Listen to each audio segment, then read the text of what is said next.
Okay, we are live on YouTube.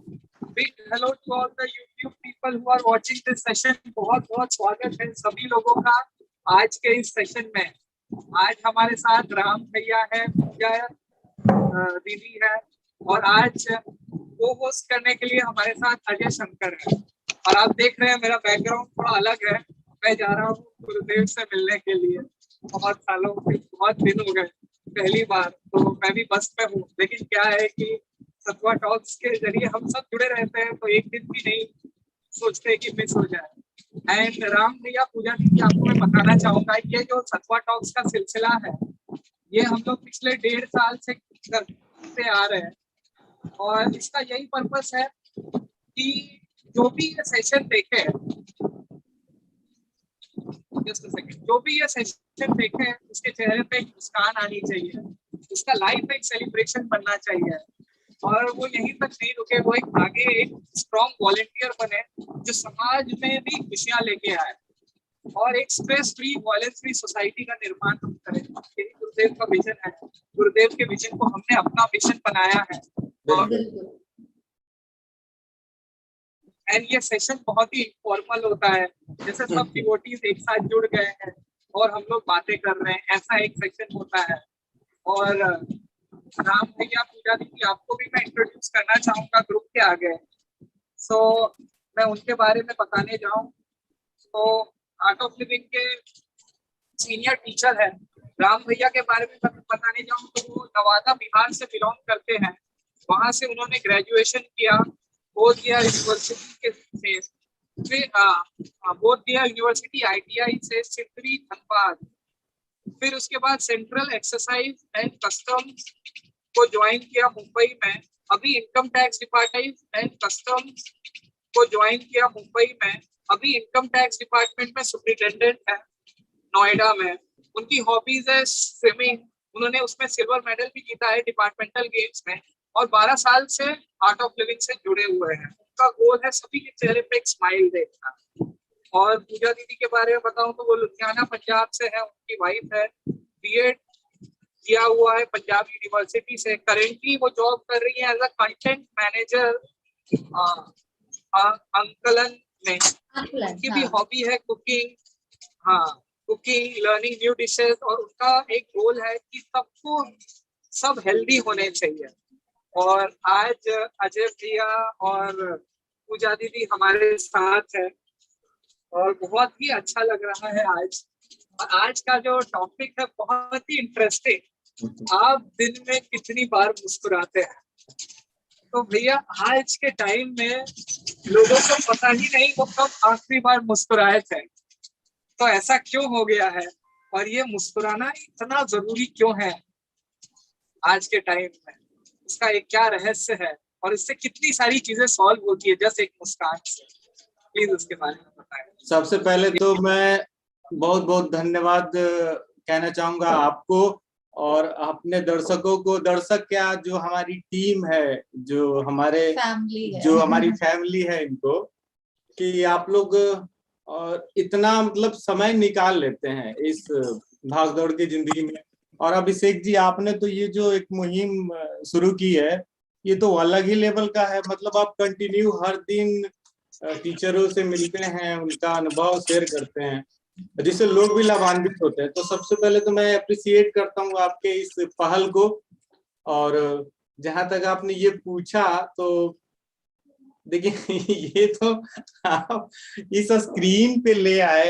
अगर ये जो चेहरे दिख रहे हैं ना, इनसे लोग मिल ले तो उनको ये समझ में आ जाएगा खुशी क्या होती है, चेहरे की स्माइल क्या होती है, कैसे इसको मेंटेन करना। लेकिन दुर्भाग्य है कि वो हम तक नहीं पहुंच पाते, और हम लोग भी कोशिश करते हैं बहुत हद तक, लेकिन सब तक नहीं पहुंच पाते। और अभिषेक जी, मैं एक चीज कहना चाहूंगा कि कोई आदमी कितना धनी है, इससे कोई फर्क नहीं पड़ता। फर्क पड़ता है कि उसके चेहरे पे स्माइल कितनी देर रहती है। जो आपने पूछा ना कि कोई कितना मुस्कुराता है, सबसे बड़ा एसेट है इस जीवन का कि आप कितना मुस्कुराते हैं। इसी से पता चलता है आप कितना खुश हैं, कितना मुस्कुराते हैं, वो मुस्कुराहट से एक जरिया है अंदर की खुशी को व्यक्त करने की। है बड़ा आसान, लेकिन हम लोग समझ नहीं पाते इसको। जो आपकी मुहिम है, जो हमारे ये इस फैमिली की मुहिम है, यही मुहिम है कि लोगों को बस ये समझाना कि आपको खुश कैसे रहना है। क्योंकि अब चूंकि हम हस्बैंड वाइफ दोनों टीचर हैं, और शादी के बाद लोग मुझे ये कहते थे कि बहुत मुस्कुराते हो, बहुत सेवा करते हो ना, तुम एक बार तुम्हारी शादी हो जाए फिर समझ में आ जाएगा तुमको कि मुस्कुराहट कहाँ जाती है। तो मैंने उस समय यही सोचा कि या तो फिर शादी ना करूं मैं, ठीक है, अगर करूं तो फिर ये तो बड़ा चैलेंज है, फिर तो मैं आर्ट ऑफ लिविंग में क्या सिखाऊंगा जब मैं खुद ही नहीं खुश रहूंगा, नहीं हंसूंगा। तो ये सब लोग यही कहते थे कि बीवी से झगड़े होंगे, तुम्हारी लाइफ चेंज हो जाएगी। फिर मुझे बड़ा टेंशन होता था कि मेरा ड्रीम है टीचर बनना, लोगों को सिखाना, जब खुद ही नहीं हंसूंगा तो क्या करूंगा। फिर मैंने घर में कहा मैं नहीं कर रहा शादी, क्योंकि मेरा हो जाएगा पूरा गोल का सत्यानाश कि लोग ऐसा कह रहे हैं। तो फिर बड़ी हिम्मत करके घर वालों ने कहा देख तू एक ही बेटा, अगर शादी नहीं करेगा तो कैसे चलेगा। फिर मैंने हिम्मत करके कहा चलो माँ बाप ने पैदा किया है, वॉलेंटियर ही बने रहेंगे अपना, और क्या यही करेंगे। और वॉलेंटियर का तो चलो ठीक है भैया, कभी हंस लेंगे रो लेंगे। फिर हमने शादी कर ली, पंजाब की लड़की पसंद आ गई मुझे।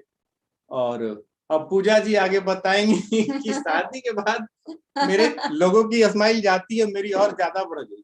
वो आपको ऐसे भी दिख रहा होगा। आज सही में अभिषेक जी बहुत मजा आने वाला है। मैं सोच ही रहा था कि एक कंसेप्ट तो दूर करूंगा लोगों की कि शादी के बाद नहीं हंसते, ये कैसे हो सकता है। ये सबसे बड़ी समस्या है, वो जीता जागता उदाहरण। बाकी मैं ये बताऊंगा आपको, बड़े अच्छे तरह से समझाऊंगा कि हंसना जो है ना, और चेहरे की कहता अंदर की खुशी, ये बहुत बड़ी चीज नहीं है। बस आप कुछ लाइनें मैं समझाऊंगा, बाकी लोगों को भी आई थिंक समझ में आ ही जाएगी, है कि नहीं? Yes yes. थैंक यू पहले तो सबको, आप सबको कि आप लोगों ने हमें इनवाइट किया।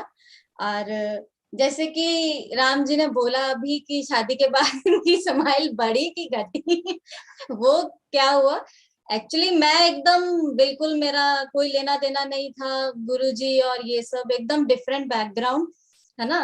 और कभी ऐसे स्पिरिचुअल नॉलेज वगैरह कोई इंटरेस्ट नहीं था।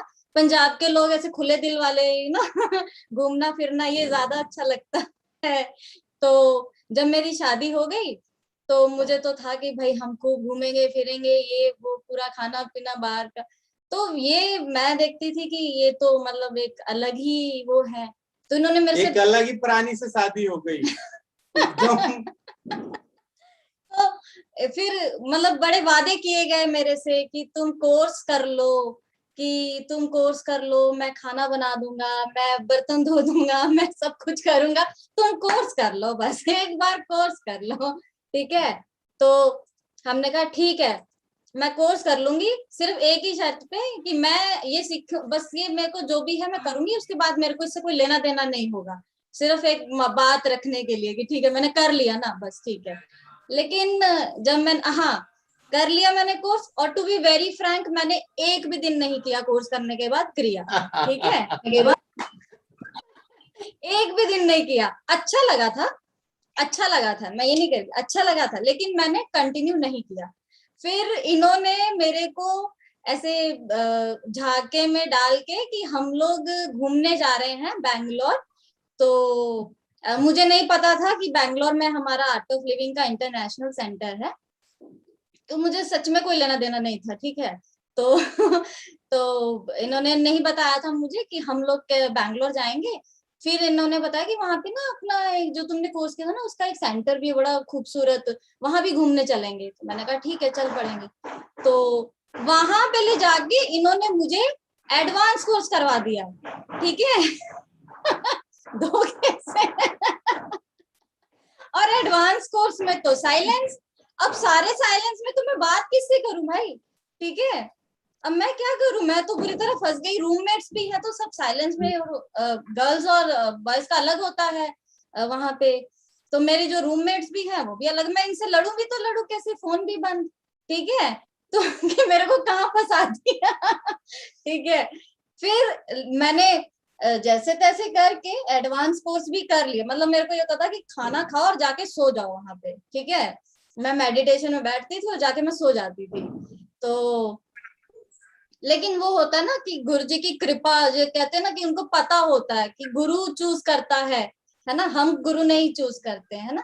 तो उनको पता था कि उन्होंने मेरे को चूज करना था। तो जैसे तैसे करके मैंने किया एडवांस कोर्स। और करने के बाद फिर जब हम आए वापस, तो एकदम से मेरा लाइफ जो था उसमें चेंज आ गया। फिर मैंने कहा कि नहीं, ये तो बहुत अच्छी चीज है, चाहे मैं सोई हूँ जाके जो भी किया, हो सकता है कि मेडिटेशन ही हुई हो, वो हमें पता नहीं चलता ना। तो उस टाइम पे तो नया नया था तो कुछ नहीं आइडिया लगा। लेकिन हाँ, उस दिन के बाद से राम जी के चेहरे पे तो स्माइल रह गई ठीक है और मेरे चेहरे पे भी आ गई स्माइल। फिर मैंने उस टाइम डिसाइड किया कि मेरा भी मन करता है कि मैं भी लोगों को सिखाऊं, मतलब गुरु जी का नॉलेज जो है हम उसको स्प्रेड करें, लोगों को कितनी शांति मिलती है ये सब करके। और देखो, हमारा लाइफ का अल्टीमेट गोल तो हैप्पीनेस ही है ना, और तो कुछ है ही नहीं, है ना। हम ये सब क्यों कर रहे हैं? अपने खुश होने के लिए, है ना। खुश होने के लिए तो करते हैं हम लोग। तो अल्टीमेट गोल हमारा हैप्पीनेस ही है। तो वो लोग कहीं ना कहीं भूल चुके हैं, है ना, कि हमें वो कैसे लेना है, कैसे पाना है। लोग बाहरी दुनिया में, मटेरियलिस्टिक दुनिया में ज्यादा ये चीजें ढूंढते हैं, है ना, जबकि वो खुशी और वो स्माइल और वो हैप्पीनेस आपके अंदर ही है ना। और ये चीज ना मुझे एडवांस कोर्स करके ही पता लगा था। अभी आप लोगों ने तो सारे कोर्सेज किए होंगे। अब देखिए, जो अभिषेक जी ने जो बातें कही थी कि आपके चेहरे पर स्माइल कितनी देर रहती है, आप कितना खुश रहते हैं। देखिए, सिंपल चीज है, आप कितना खुश रहते हैं। सबसे पहले तो आपको खुशी का कंसेप्ट समझ में आना चाहिए कि हम खुश किस चीज से हैं, कौन सी चीज हमें खुश कर रही है। मतलब 90% जनता इसी में कंफ्यूज है कि खुशी कहाँ मिल रही है। मतलब आप लोग क्यों इतना व्यग्र हो के किसी को कहते हो कोर्स कर लो, कोर्स कर लो। आप लोग पता है क्या कहते हो? कोर्स कर लो। सिर्फ आप लोग ये कहते हो ना, खुश रहने का जरिया जान जाओ। ठीक है, हम ऐसे तो कह नहीं सकते कि चलो चलो तुमको खुश रहना सिखाते हैं। बस हम ये कह देते हैं कोर्स कर लो। क्योंकि जो रियल हैप्पीनेस है, जो देखिए मैंने जो अनुभव किया, और मेरी स्टोरी यहीं से शुरू हुई थी। मैं बिहार के गांव में था, मेरा दोस्त जो मेरा रिकमेंडिंग टीचर संजय कुमार यादव, वो हम दोनों पढ़ाई करते थे ना। तो वो ये कि देखो, खुश ऐसे नहीं रहोगे, उसका एक अलग टेक्निक है। मतलब बेकार की बातें मत करो। और उस समय मैं एकदम टिपिकल जो है पैक लगाने वाला आदमी ठीक है, जो गांजा गैंग था उसका एकदम सरदार था मैं। ठीक है, मुझे सारी नस्ल पता थी कि किसमें कितना है मादकता। तो मैं उससे ये कहता था कि देख संजय, तुझे मैं सिखाता हूँ फंडा। ऐसा करेंगे ना, दिन भर करेंगे तैयारी, उससे हो जाएगी नौकरी, और शाम में लगाएंगे चिल्म, वो हो जाएगा क्लियर। तो उसने कहा कि भैया ये तो सही नहीं है, नौकरी तो तुम ले लोगे लेकिन इंसान अच्छा नहीं बन पाओगे। फिर हमारी और उसकी शर्त लगी। उसने कहा कि अगर तुझे सुदर्शन क्रिया अच्छी नहीं लगेगी तो तू छोड़ देना, और मैं उस दिन लगाऊंगा। इसी शर्त पे मेरी हुई थी वहां पे पहला कोर्स 6 दिन का। भाई छठे दिन जाते जाते छठे दिन ही हमने डिसाइड कर लिया कि ना, अब तो मैं पूरे गांव को सिखाऊंगा ये। और छठे दिन की वो जो छठा दिन का ड्रीम था वो पूरा हुआ 2017 में। हाँ, 18 में नौकरी हो गई। फिर नौकरी में लग गए, वॉलंटियरिंग करते करते फिर टीचर बनने चले गए। और बस मैं लोगों को यही समझाता हूँ कि देखो, सबसे पहले ना शांत बैठ के ये सोच लो कि लाइफ में चाहिए क्या। तो तुम देखो, अगर तुम्हें ना समझ में आए ना, तो एक बात लास्ट में तुम्हें जरूर समझ में आ जाएगी कि लाइफ में तुम्हें खुशी ही चाहिए। इसके अलावा तुम पैसा कमाओगे, अच्छी पत्नी चाहिए, घर गाड़ी सब कुछ, अल्टीमेट गोल क्या है? खुश रहना। ठीक है, अब खुशी सिर्फ मटेरियलिस्टिक चीजों में ढूंढोगे तो संभव नहीं है। ये कुछ दिन पहले संजय कुमार यादव ने मुझे समझा दिया था, और उसके समझने से ना सुदर्शन क्रिया ने मुझे समझा दिया था। पहली चीज तो ये कि लोगों को समझना पड़ेगा अल्टीमेट गोल क्या है। दूसरी चीज ये कि अभी आपने एक सेवा भी इसमें इंक्लूड किया था ना, कहा था कि सेवा। देखो, एक बार तो ना मैं कह रहा हूँ एक बार क्रिया साधना अगर छूट भी है ना, कोई बात नहीं, सेवा नहीं छूटनी चाहिए। सेवा से जो खुशी की बात छोड़ो, देखो बेसिक क्या है, जब हमारे अंदर एनर्जी होती है तो हम खुश रहते हैं। तो सबसे पहले तो हमें अपनी एनर्जी को इनहैंस करना है, ठीक है। सेवा से सबसे ज्यादा आदमी को, एक कहते हैं ना, आदमी इंथुजियास्टिक होता है सेवा करने के बाद, और सबसे ज्यादा एनर्जी उसको सेवा से ही मिलती है। जिंदगी के 3 स्तंभ जो है ना, आप सबको पता है, सेवा, साधना और सत्संग, ठीक है। साधना तो बिल्कुल भी नहीं छोड़ना, ठीक है, छूट जाए कोई बात नहीं। सेवा, मैं कहता हूँ सेवा बिल्कुल नहीं छोड़ना।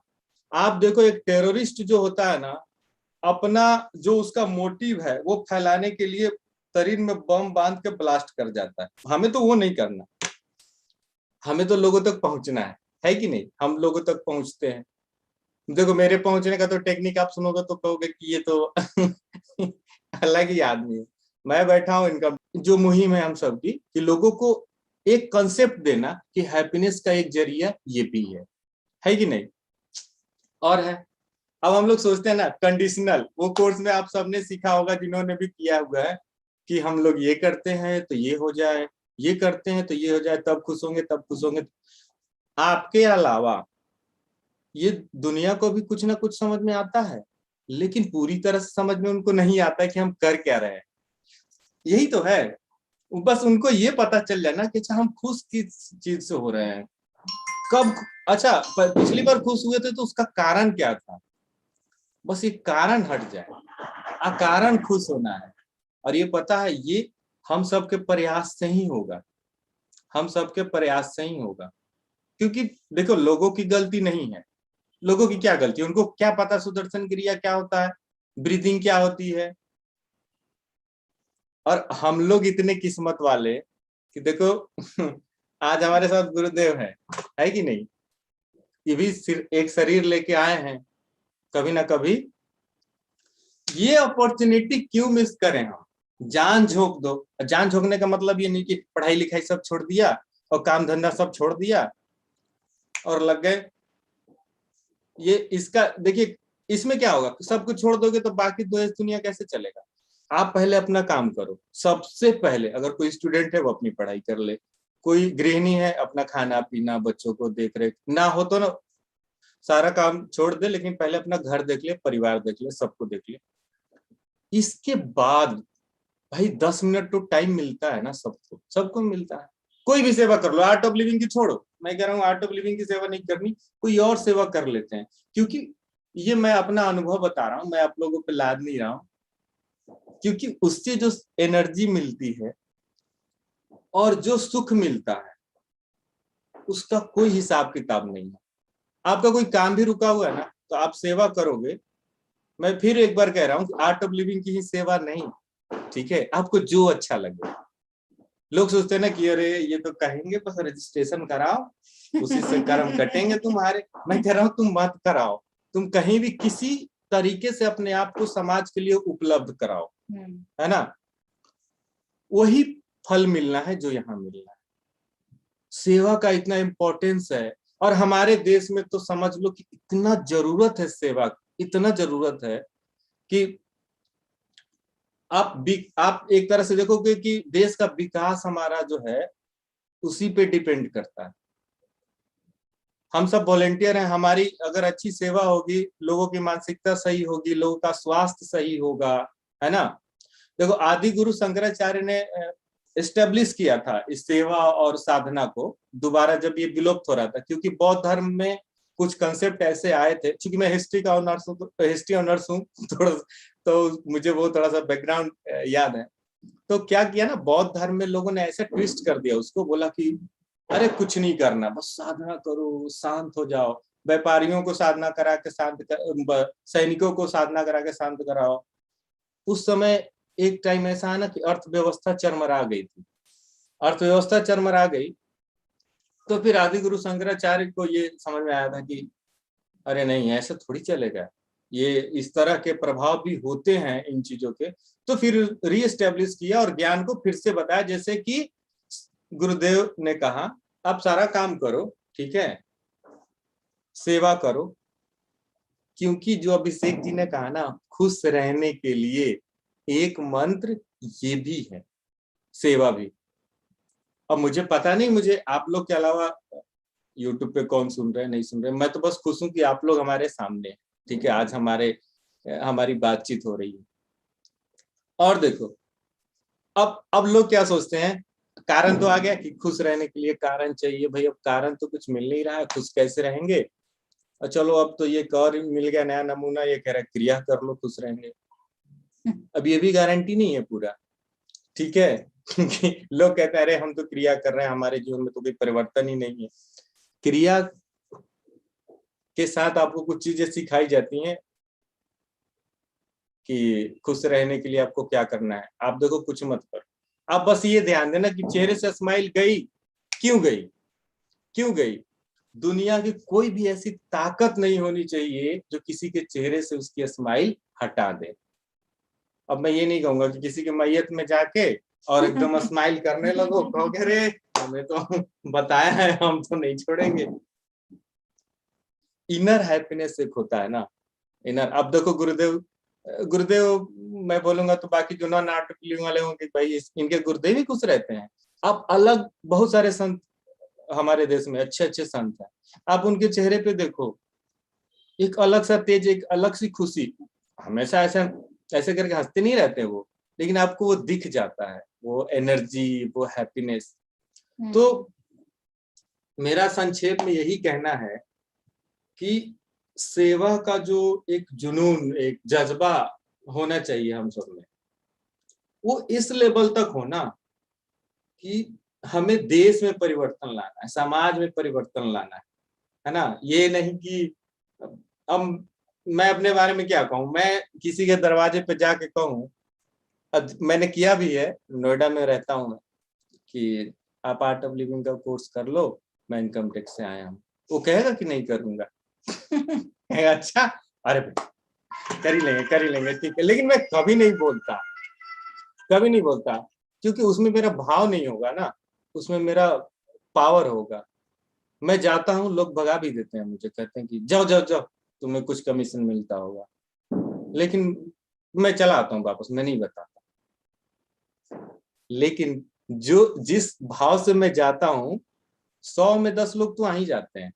10 लोग आ गए हो गए, बाकी तो 10 लोगों का काम, वो 10 लोग बाकी का काम कर देते हैं।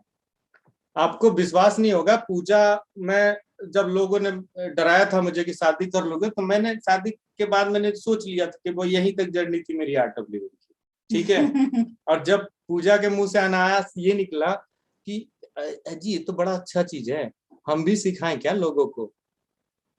वो दिन जो था ना मेरे लिए, मैं कहा गुरुदेव आज हो गया काम अपना। मैंने कहा बस चलो, मैं दिल्ली में टीचर हूँ, पूजा बिहार से बनी है और कोरोना की वजह से ये रुकी हुई है, अदरवाइज ये 2-3 महीने पे एक बार जाती हैं वहां कोर्स लेने। और इनका जो पहला बैच था, उसके जो पार्टिसिपेंट थे, उसमें 50% टीचर के लिए रेडी हो गए, और आज उसमें से 3-4 लोग टीचर बनने जा रहे हैं जिनको हमने रिकमेंड किया, और 4 उसके बाद जाएंगे। आप सोचो कि मतलब कितना ये मिरेकल है। मेरा ड्रीम था, मेरा वो सिटी है, वहां से इतने टीचर होने चाहिए ना कि बिहार में सबसे ज्यादा टीचर मेरे डिस्ट्रिक्ट से हो। और जब ये पूजा के बैच से निकले सारे, तो मेरे मतलब गूज़बम्प हो जाता है ये जब सोचता हूँ। तो मैंने सोचा कि देखो सच्चे दिल से हमने एक संकल्प लिया था, कैसे पूरा हो गया। उस आदमी ने पूरा किया जिसका कोई लेना देना नहीं आर्ट ऑफ लिविंग से। पूजा घर फोन करके कहती थी, तो ऐसे बोलती थी, डैडी ये नमूना कहाँ से ढूंढा है आपने, ये तो दिन भर पता नहीं कैसे सांस लेता है, हाथ ऊपर करता है। डैडी मेरा तो जिंदगी एकदम ऐसा हो गया। और वो लड़की टीचर बन के बिहार में सेवा करने गई। देखिए बात वही आ गई ना। अब मेरे लिए खुशी का बस यही मंत्र हो गया कि हम सब सेवा कर रहे हैं, चलो नौकरी है, पेट चल जाता है, पैसा उतना है जितना में काम चल जाता है, चलता रहेगा, इससे ज्यादा मुझे कुछ नहीं चाहिए। लोग यहाँ आके पता नहीं क्या क्या कर रहे हैं, गाड़ियां कितनी, घर कितना, मेरे पास समय नहीं है कि मैं उसके पीछे भागूं। मेरे पास इतना ही समय है, ऑफिस और ऑफिस के बाद सेवा, घर घर जाओ, कोरोना का टाइम है तो ऑनलाइन अपना दिन भर लगे रहते थे। क्यों? फिर एक बार कह रहा हूं कि जो सेवा का सुख है आप करो। तो अगर आपके कोई काम रुके हुए हैं, मैं आप सबको, आर्ट ऑफ लिविंग के लोग, नॉन आर्ट ऑफ लिविंग है, जिनको जो अच्छा लगता है आप सेवा करो। तो जो मिराकल्स होंगे आपके लाइफ में, आई करके ही वो समझ में आएगा। और पूजा जी को जैसे समझ में आता है, जब मैं कहता था कि आप सेवा कर, ये कहती थी जॉब तो मिल नहीं रहा यार, फालतू के क्या ये सब इतना दिन से कर ही रहे हैं। उन्होंने कहा आप पूरी तरह से छोड़ दो ना, सेवा करो, अपना मेहनत भी करो, पढ़ाई भी करो। इनका एक अलग ही अनुभव रहा सेवा का। मैंने जब स्टार्ट किया था आर्ट ऑफ लिविंग का, तो मतलब कोर्स वोर्स करने के बाद जब डिसाइड किया कि चलो ठीक है, अभी सेवा करते थे खूब। सेवा विवाह मतलब अभी वो वर्डिंग है इनके पास। अरे तो पंजाब वाला नहीं जाता ना, बॉर्न एंड बॉट अप। सेवा के बारे में कहती है सेवा विवाह, ये तब भी बोलती थी। तो अब जिस आदमी ने अपनी 25 साल जीवन एक जगह पे गुजारा, वो इतनी जल्दी नहीं जाएगा। तो ऐसा होता था, हम लोग जाते थे, ठीक लगता, अच्छा लगता था मुझे। तो ऐसे करते करते इंटरेस्ट आ गया, फिर हम टीचर बन गए। तो पहले ना मुझे लगता था, जब मैं जाती थी तो मुझे लगता है क्या ये बेइज्जती करवा के आ जाते हैं सबके दरवाजे पे जाके, वो दरवाजा ही नहीं कोई खोलता था। तो बंद कर देते थे सुन के ही कि ये ऐसे डोंगी लोग हैं, पैसे लूट लेते हैं ये, ऐसे वैसे करके। कभी कभी तो पूजा बोलती थी कि बताती क्यों नहीं हो, मैं इनकम टैक्स में ऐसे हूँ। इनकी ना सही हो जाएगी, एक बार बोल के देखो। मैंने कहा पूजा ये नहीं बोलूंगा मैं। हाँ, लेकिन जब 10 दरवाजे बंद होने के बाद कोई एक दरवाजा खुलता था ना, तो वो 10 दरवाजे बंद जो हो गए उसका दुख उतना नहीं होता था जितनी खुशी वो एक दरवाजा खुलने की होती थी, है ना। तो वो बड़ा अच्छा लगता था जब कोई कहते थे, समझते थे, हाँ मतलब बड़ा अच्छा लगता था। वो कोर्स में आते थे, उनको कोर्स करवाते थे। तो ऐसे करते करते जब हुआ, तो मेरा तो सेवा का अनुभव मतलब ठीक ही अच्छा है, लेकिन मेरा जो अनुभव ज्यादा हुआ है टीचर बनने के बाद, है ना। सबका अलग अलग अनुभव होता है।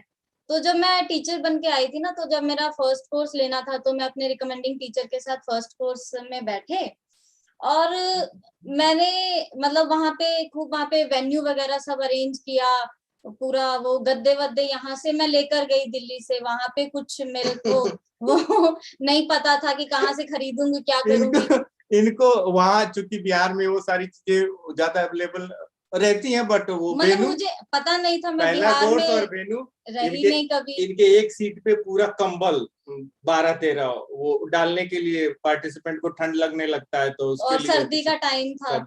तो किसी ने कहा मैडम ये कंबल का बिजनेस करती हो आप? मैं बकाया पर्चे वर्चे लेके गई थी कि मैं से टीटी पूछेगा कि आप बिजनेस वगैरह तो नहीं करते कुछ। तो यहाँ से सारा अरेंज करके लेके जाना, और वहां पे वेन्यू पे सब अरेंज करना, सुबह 4 बजे ही उठ के जाना, 6 बजे से कोर्स होता था। तो और जब मेरा जो फर्स्ट कोर्स था, मेरा क्या गुरुदेव का जो पहला कोर्स था, तो उसमें ना 2 मुस्लिम आए थे, ठीक है, मैं आपको बताती हूँ। उसमें 2 मुस्लिम लोग थे। तो मतलब मुस्लिम रेसिज्म की बात नहीं है, बस मतलब थोड़ा respect के सा साथ। हाँ, कम्युनिटी का थोड़ा लगता है हमें कि हम लोग 80% 90% जो है हिंदू लोग हैं, और होता तो थोड़ा सा लगता है कि वो इस चीज को समझ पाएंगे कि नहीं समझ पाएंगे, है ना। लेकिन मैंने अपना बिल्कुल मैंने पूरा समर्पित कर दिया। मैंने कहा अब जो होगा आप देख लेना भाई, ठीक है। तो हम बैठ गए और कोर्स करवाया हमने, और 6 दिन का कोर्स होता है ऑफलाइन का। तो 6 दिन जब लास्ट 6th डे जब हुआ, सब लोग हो गया कोर्स, बड़े अच्छे से हुआ, सब लोग बड़े खुश हुए।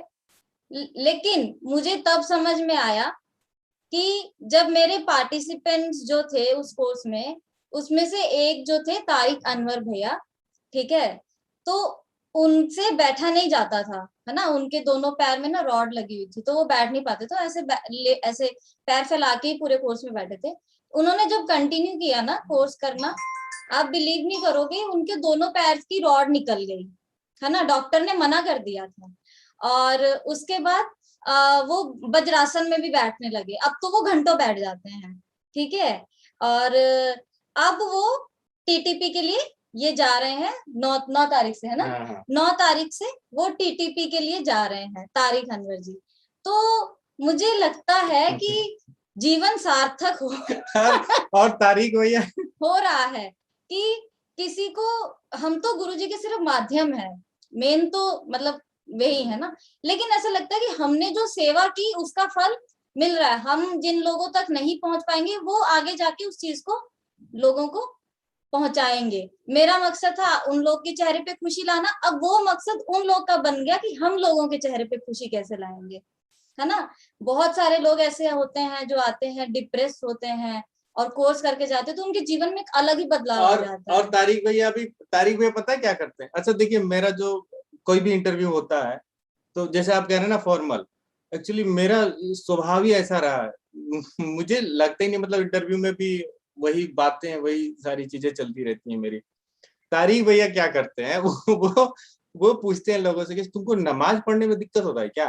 अच्छा, तुम घुटने से बैठ नहीं सकते ना, नमाज पढ़ने में तुमको दिक्कत? अच्छा, एक काम करो, तुम ना सुदर्शन क्रिया सीखो, पहले तुमको बैठना आ जाएगा, ठीक है, फिर तुम नमाज पढ़ना आराम से, ठीक है। अब देखो वो कहते हैं कि अगर पूजा जी नहीं होती, अच्छा उनका यही एक ऐप नहीं था, वो दिन भर में 18 कप चाय पीते थे, ठीक है।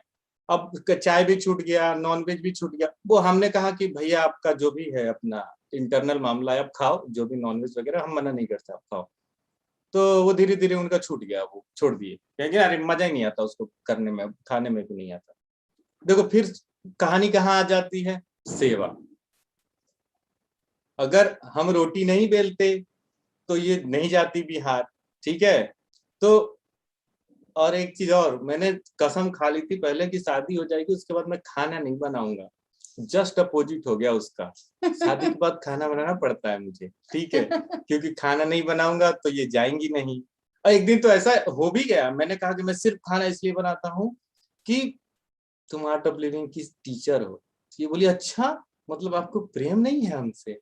मैं टीचर हूँ इसलिए खाना बनाते हैं आप ना? हाँ, मैं इसीलिए बनाता हूँ कि मैं सोचता हूँ कि मैं तुम्हारी सेवा कर रही हूँ, तुम लोगों की सेवा। उस दिन तो खैर खाना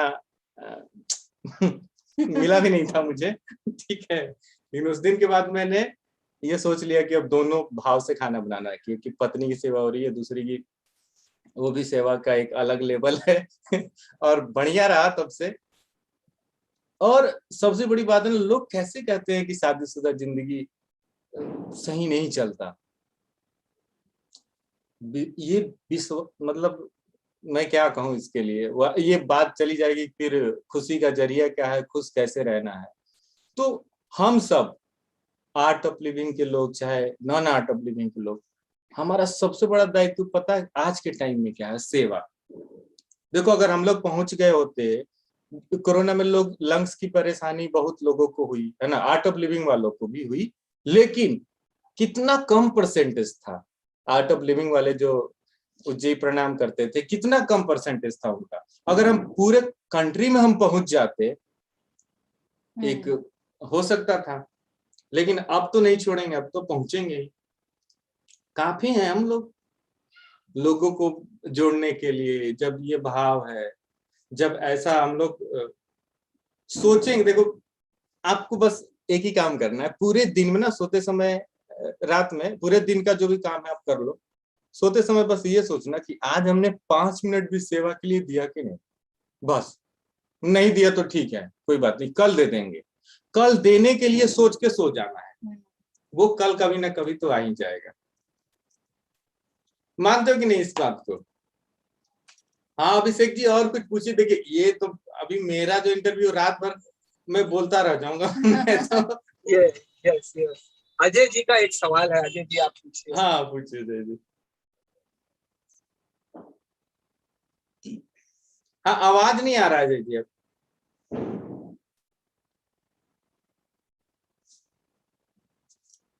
ईयरफोन हटा लीजिए तो ज्यादा है। नहीं, इनका कनेक्टेड नहीं है शायद। ईयरफोन आई थिंक कनेक्टेड नहीं है। एक बार आप हटा लीजिए। अजय जी आपकी आवाज नहीं आ रही है। अब आई थिंक हाँ एक बार नहीं, आया क्या? वो माइक नहीं ना। ईयरफोन हटा लीजिए तो शायद आ जाए। ईयरफोन हटा लीजिए पूरे सिस्टम से तो शायद आए। नहीं नहीं नहीं, चलिए। मोबाइल से डिस्कनेक्ट कर लीजिए एयरफोन को। अच्छा लगा अभिषेक जी, आज आपने बड़ा अच्छा किया। यस, मैं एक सवाल पूछना चाहूंगा आपसे हाँ बिल्कुल बिल्कुल।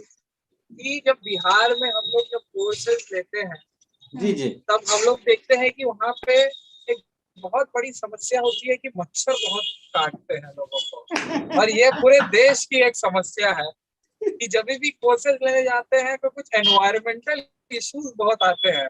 तो आप ऐसे जगह पे जब कोर्स लेते हो तो कैसे संभालते हो? देखिए, एक कहावत मैं कहूंगा कि खग जाने खगई के भाषा, भोजपुरी में बोलते हैं उसको, कि चिड़िया का भाषा ना चिड़िया समझ जाता है।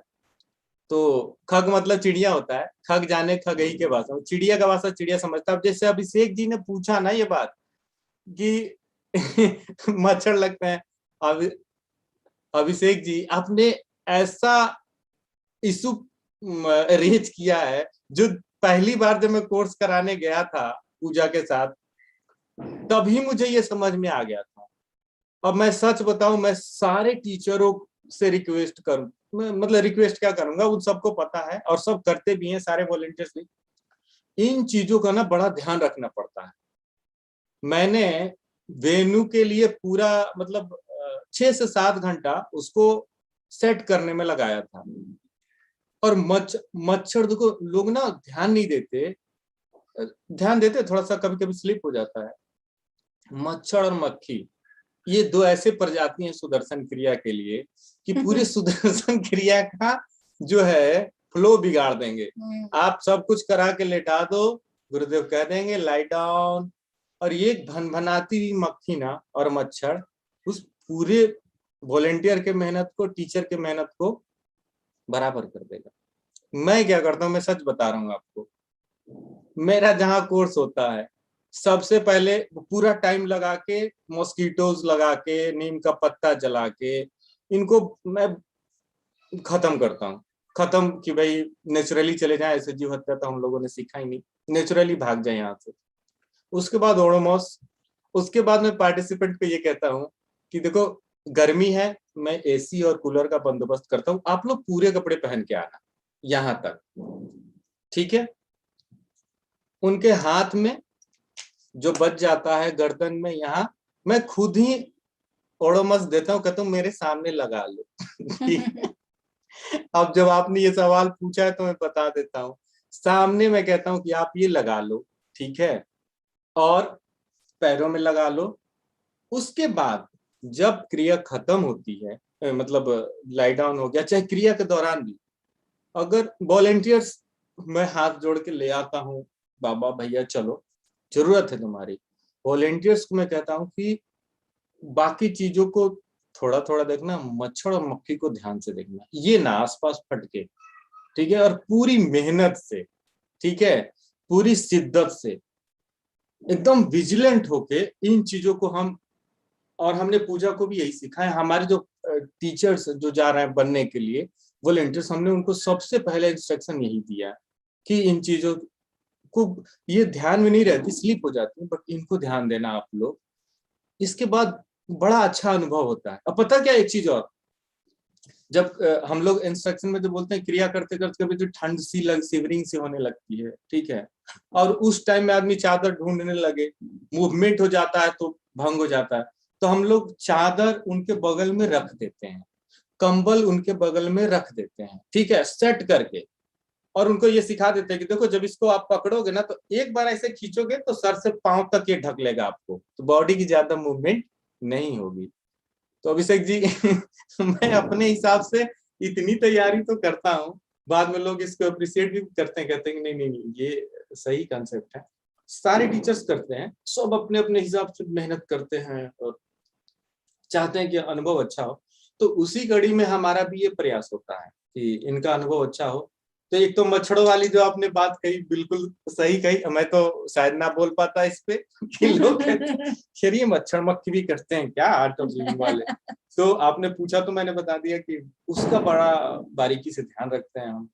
और कंबल जो और चादर जो है हम अपना ही, हम कुछ तो हमारे स्टॉक में होता है कि अगर लोग भूल जाए, पानी का बोतल हो गया भूल जाए, नया ये नहीं कि एक बार उसने यूज कर लिया एक बार उसने यूज कर लिया, ऐसे नहीं, पानी का बोतल कंबल वो हम अपने पास रखते हैं और जो आते हैं उनको देते हैं कि भैया ये आप यूज करो, अनयूज्ड है, फ्रेश है, ये चादर भी है, ज्यादा महंगी नहीं है, 100-150 की है, देना चाहो तो दे दो, अदरवाइज ये है आपके लिए।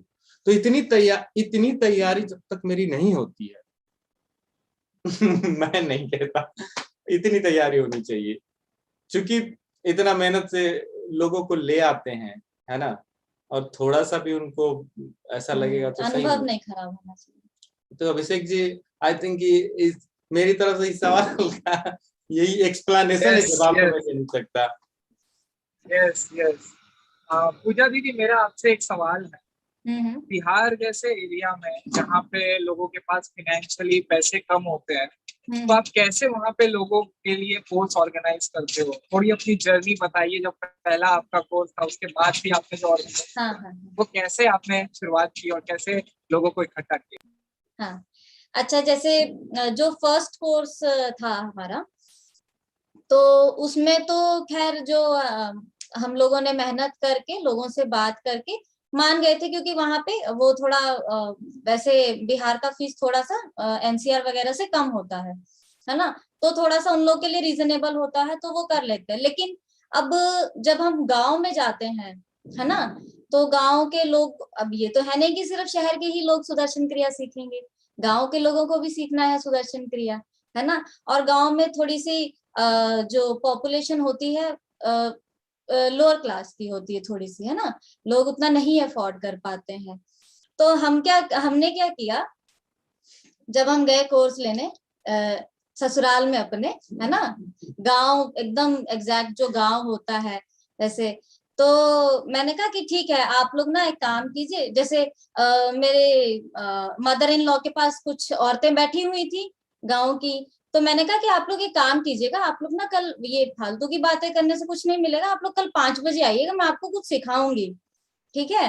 तो बोले तो पहले उन लोग के बहाने मैंने कहा नहीं, आप लोग आइएगा, मैं साथ में ना आप लोग को डिनर भी करवा के भेजूंगी, ठीक है तो लेकिन उसके लिए आपको कुछ वो देना पड़ता है, डोनेशन देना पड़ता है। तो डिनर के लिए नहीं कोर्स के लिए अच्छा।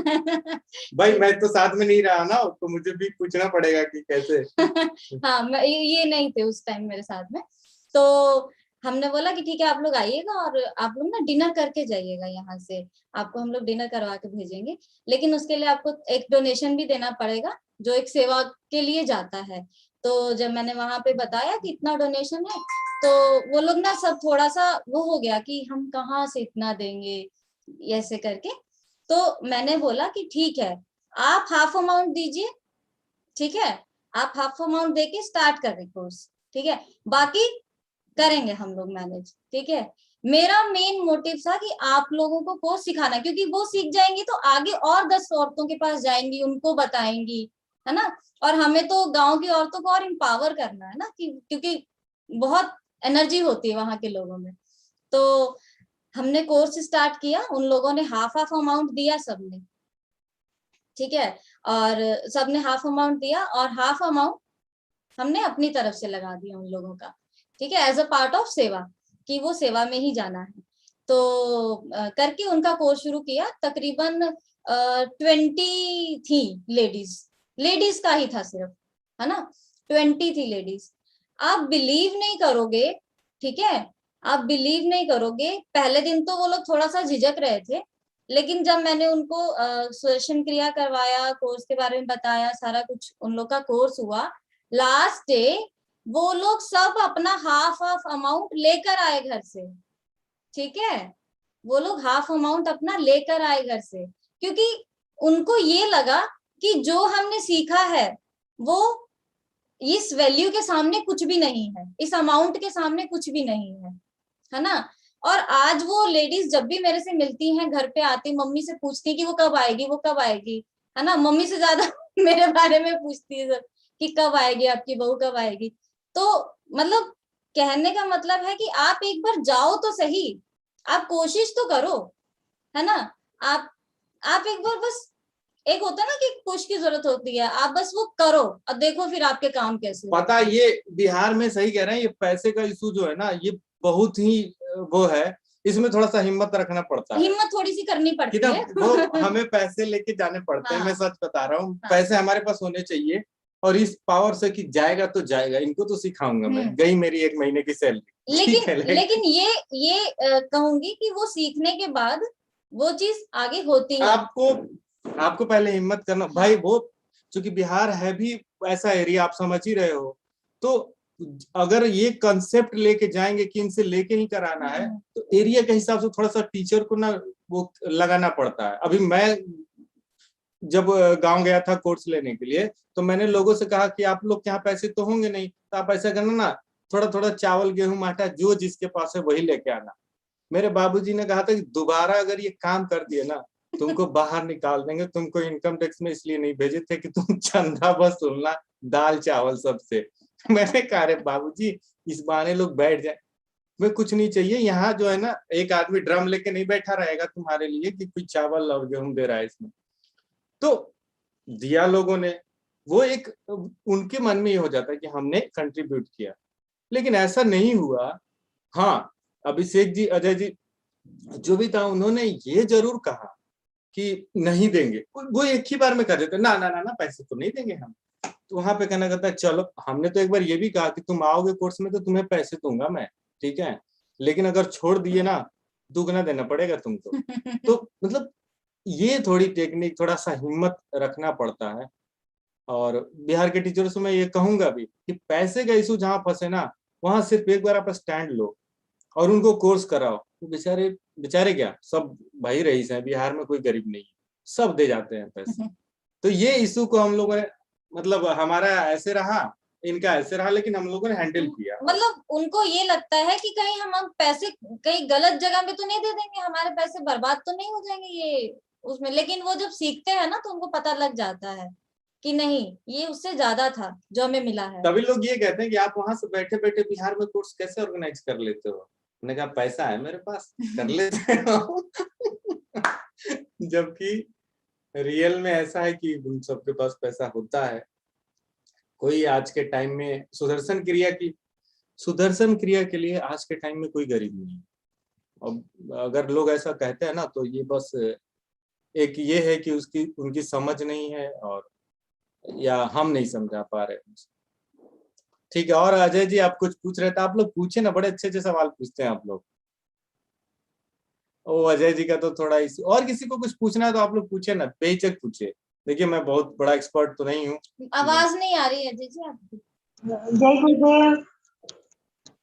हाँ, मैं भी सेवा करती हूँ, बहुत लोग ज्वाइन भी करते हैं, पर हमेशा मैं सबसे यही बोलती हूँ कि क्रिया साधना करो। आजकल तो इतना इजीली ऑनलाइन करा रहे हैं, तो भी लोग नहीं मान रहे हैं, तो लोग क्रिया करके छोड़ देते हैं। कोई बात नहीं, आप इतना प्रयास करते हो ना, आपने सेवा किया ना, अभी बात हो रही थी ना सेवा की, आप अपना काम करो, ठीक है। आपको फोन करके अच्छा लगता होगा ना, आपको थोड़ी सी निराशा होती होगी, अरे फोन भी किया और सुनते भी नहीं है लोग, ठीक है, कोई बात नहीं। आप हम लोग को अपना काम करते रहना है, बस उनको रिमाइंड करा देना है, आ जाएंगे धीरे धीरे।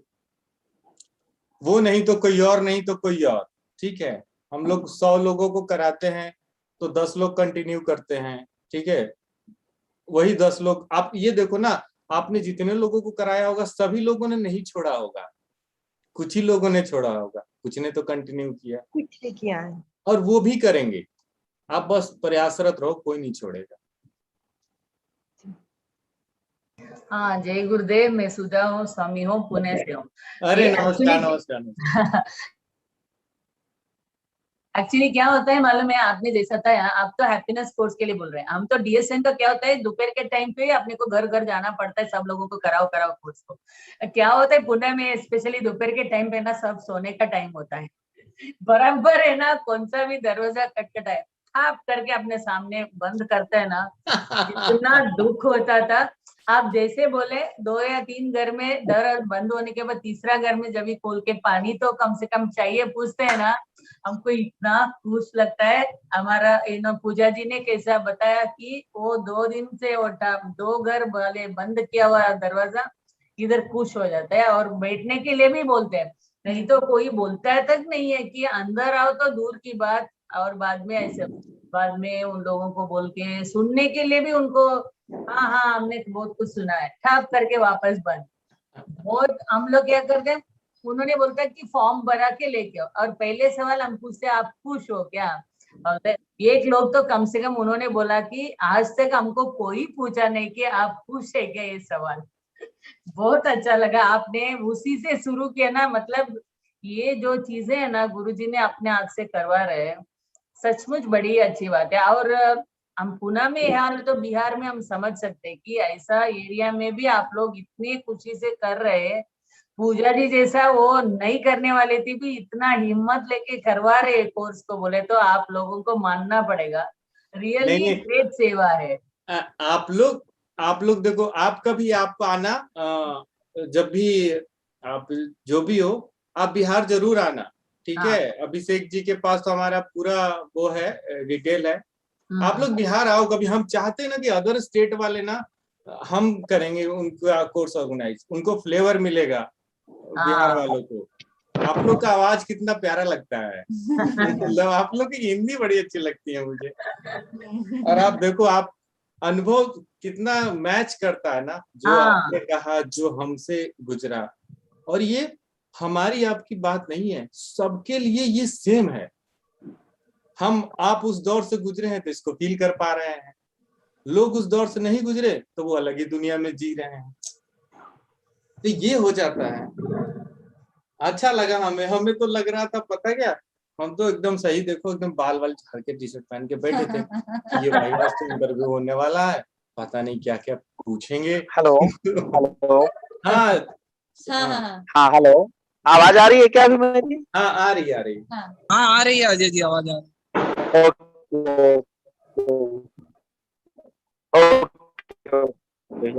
तो है क्या भैया कि मैं अभी यहाँ पे बिहार में काफी यूथ से जुड़ा, मैं काफी ग्रुप से जुटा हूँ, और मैं जब भी यहाँ पे सेशन में होस्ट करता हूँ तो मेरे 1-2 सवाल जो है ये रिपीटेड रहते हैं, और फिर से मैं वही पूछने वाला हूँ। क्योंकि होता क्या है कि बहुत सारे टीचर्स आते हैं, सबका अपना एक आंसर होता है एक प्रॉब्लम को टैकल करने के लिए, लेकिन उनके आंसर से कितने लोग सेटिस्फाइड होते हैं तो सबका अलग अलग सेटिस्फेक्शन का ये होता है।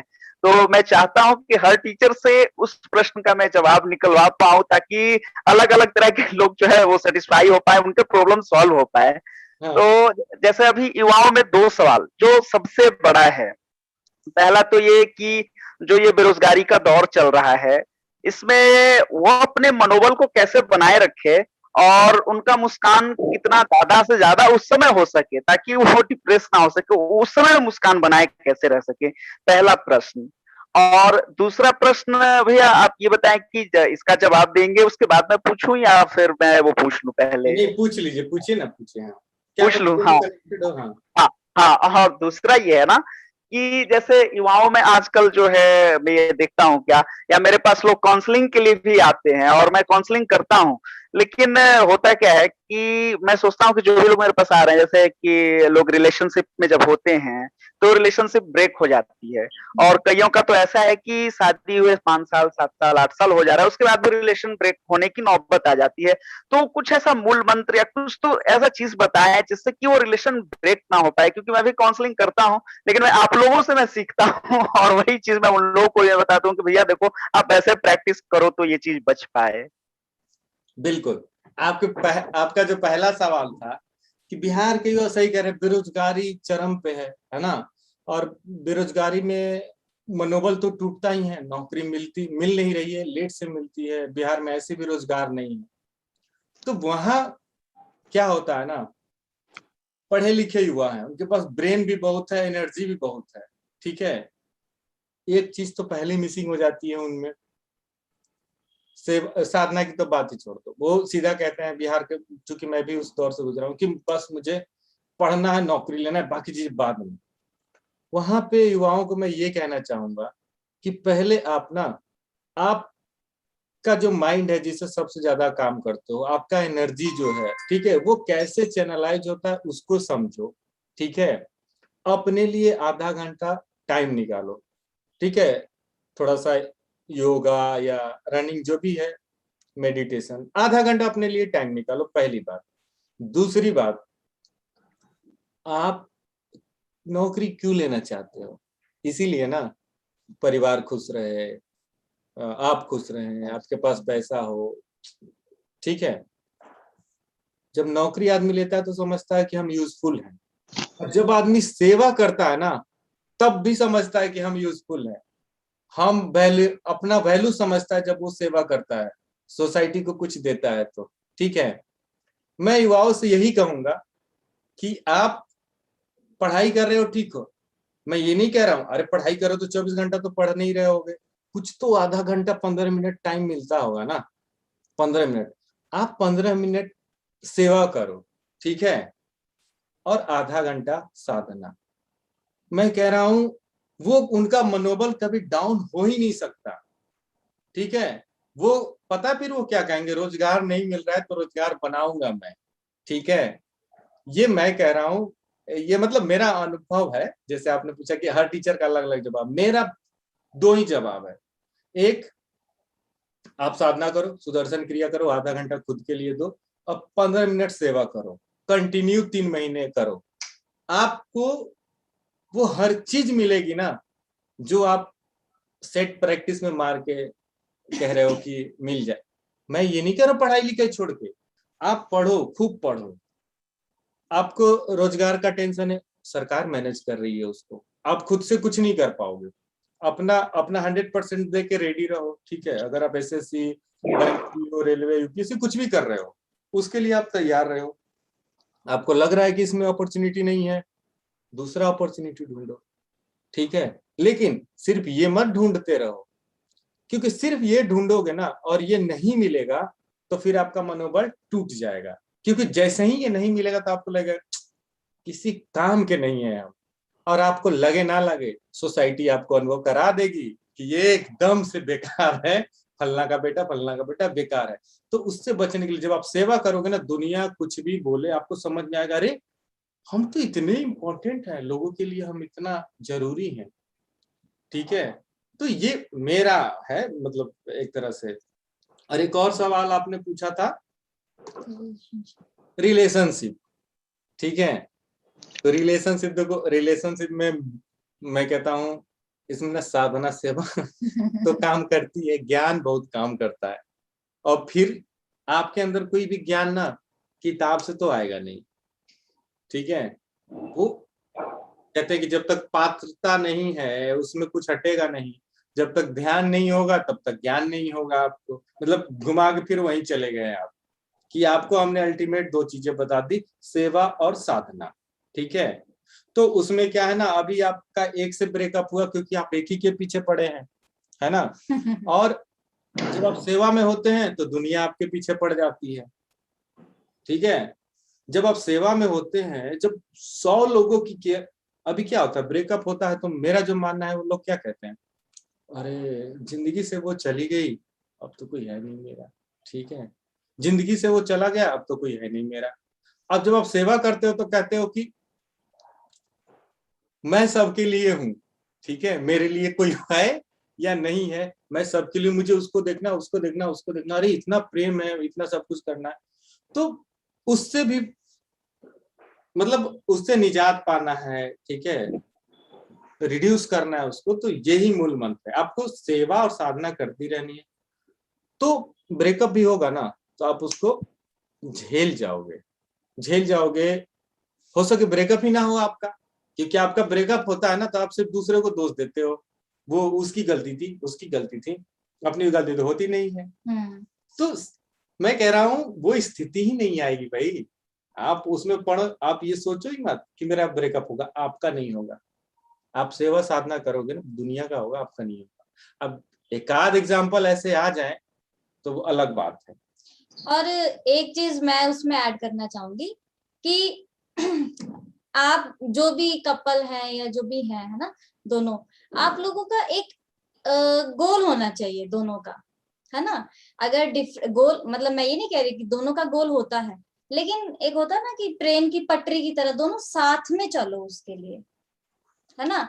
अगर साथ में चलोगे तो पहुंच ही जाओगे डेस्टिनेशन पे, है ना। लेकिन एक गोल के साथ चलो साथ में। अब वो गोल आपको डिसाइड करना है ना।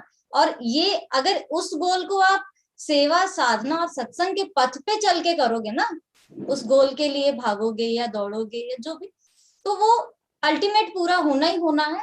और आपका जो रिलेशनशिप का जो बॉन्ड होगा ना, वो और भी स्ट्रांग होगा। ब्रेकअप की तरफ तो जाना ही नहीं है, वो और स्ट्रांग होगा। ठीक है, तो मेरा इसमें यही ऐड करना था कि आपका दोनों का एक गोल होना चाहिए जिसपे आप दोनों साथ में चल रहे हो। अच्छा, हमारी सोसाइटी में भी ऐसे लोग हैं जिनका तलाक होने वाला था, अभी उनके नन्हे मुन्ने घूम रहे हैं। ठीक है, बस मैंने उन्हें यही बताया था कि लड़ाई की वजह बता दो मुझे, वजह क्या थी। अब दोनों को 1 घंटा लगा लड़ाई की वजह ढूंढने में, क्योंकि वो रीजन तो बता देते थे, इनकी वजह से हुआ। मैंने कहा इनकी वजह से? फिर वो कैसे हुआ था? अच्छा, वो तो मेरी वजह से हुआ था। ये वजह ढूंढते ढूंढते पता चला कि, तो कंफ्यूज हो गए लोग कि शुरू कहाँ से हुआ था। आज उनके नन्हे मुन्ने हैं। तो ये समीर जी, आपका सवाल सही था, आपने बड़ा, अजय जी, हाँ, यूथ का जो है, आई थिंक अपने हिसाब से हमने सही जो भी भैया एक लाइव क्वेश्चन है भैया। हाँ। वो मैं पूछना चाहूंगा, ये हमारे बिहार के ही एक हैं दर्शक हैं। हाँ। और इनका कहना है कि इनकी शादी कुछ महीने पहले गार्जियन के मर्जी से ही डिसाइड हुई और फिर वो दोनों इंगेज हुए। और इंगेज होने के बाद दोनों में बातचीत वगैरह सब कुछ शुरू हुआ, टेलीफोनिक वगैरह ये सब, और दोनों में आपस में झगड़े वगैरह शुरू हो गए। किसी किसी बात को लेकर, जैसे कैसे अभी आपने कहा कि कोई वजह ही नहीं थी, तो बस ऐसे ही झगड़ा वगैरह होने लगा। तो उसमें लड़के ने गुस्से में आकर बहुत सारा चीज भला बुरा लड़की को कह दिया, और फिर लड़की ने भी कहा इन्हें। तो अभी रिसेंटली इनके साथ प्रॉब्लम क्या है कि जैसे इस बार इन्होंने जो भला बुरा कहा, लड़की ने उसे रिकॉर्ड करके अपने गार्जियन को बता दिया। और अपने गार्जियन को जब सुनाया तो गार्जियन को लगा कि जैसे लड़का तो मतलब इतना गुस्से वाला है, तो बाद में मेरी लड़की का फ्यूचर सेफ नहीं है। तो लड़के ने भी डिनाई कर दिया कि मुझे तुमसे शादी नहीं करनी, एकदम फुल एंड फाइनल डिसीजन जैसे अपना सुना दिया। तो उधर से उसके पेरेंट्स भी जो है ये डिसीजन सुनाते हैं कि नहीं ठीक है, देखो भाई, मुझे भी तुम्हारे जैसे लड़के से शादी नहीं करनी, क्योंकि तुम भी जो है मतलब सुटेबल नहीं हो, और तुम्हारे अंदर इतनी गुस्सा है, इतना एरोगेंसी है, तो मैं शादी नहीं कर सकता हूँ। अब अभी है क्या, लड़का भी लड़की से बहुत प्यार करता है और लड़की भी लड़के को बहुत प्यार करती है। और अब लड़का जो है वो सोच रहा है कि भाई मुझे तो जब मना कर दिया गया है और ये गार्जियन लेवल का जब डिसीजन है, तो मैं अब हाथ बढ़ा नहीं सकता हूँ। और लड़की का मैसेज आ रहा है, अभी भी मैसेज आता है, डिलीट होता है, स्टेटस लगता है, इस तरीके की चीजें हो रही हैं। लेकिन अब यहाँ पे समझ में नहीं आ रहा, अब दोनों लोग जो है, लड़की बार बार लड़के को कभी ब्लॉक, कभी अनब्लॉक, कभी ब्लॉक, कभी अनब्लॉक, कभी स्टेटस के माध्यम से, कभी डायरेक्ट मैसेज से मतलब कांटेक्ट करने की कोशिश कर रही है, और ब्लेम भी कर रही है कि सारा कुछ तुम्हारे कारण से खत्म हुआ है। और लड़का जो साइलेंटली सब चीज देखे जा रहा है। अभी समझ में नहीं आ रहा लड़का करे तो क्या करे या फिर लड़की करे तो क्या करे। लेकिन यहाँ पे गार्जियन की तरफ से, दोनों तरफ से तो एंड हो गई है। देखिए, अच्छा, एक और सवाल था कि कंपैशन को बताइए, एक्सप्लेन कीजिए। मैं करता हूँ, मैं बताता हूँ जो मेरे हिसाब से कंपैशन का परिभाषा है। अच्छा, आपने जो कहा कि अब वो लोग करे क्या, है ना।